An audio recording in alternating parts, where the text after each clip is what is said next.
राजा जी सुनी ना, रहुआ धन के बेधन करता का कहीं रोज कितना तंग करता, लागता पिटाइल तो खोर भइले बा राजा देवारा भइल बहुत पाती, होली में चोली चोर भइल बा राजा देवारा भइल बहुत पाती, होली में चोली चोर भइल बा।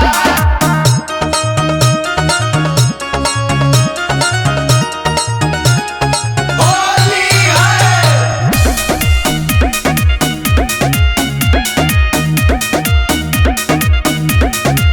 भइल बहे हर के और करे ना शरीर के,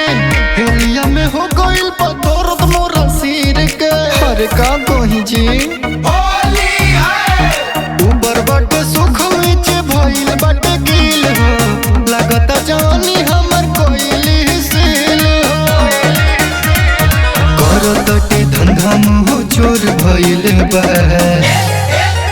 राजा देवारा भइल बहुत पाती, होली में चोली चोर भइल बा राजा देवारा भइल बहुत पाती, होली में चोली चोर भइल बा।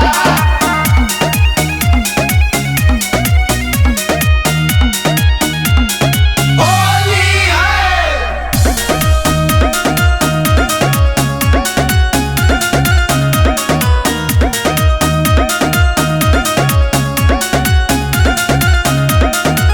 पूछे बोला के रस कहवा से किनी हो, चोली जाए भौजी आज किस कलर की पहनी हो, बता दो ना होली है लाल पियर कैले बटे सौसे बदनिया, गिजिए के धोइले बपी बेक हो जौनिया, कोई दिही घात घुस खोर भइल बा राजा देवारा भइल बहुत पाती, होली में चोली चोर भइल बा राजा देवारा भइल बहुत पाती, होली में चोली चोर भइल बा। अरे सोच धन खा जी तब गइबा।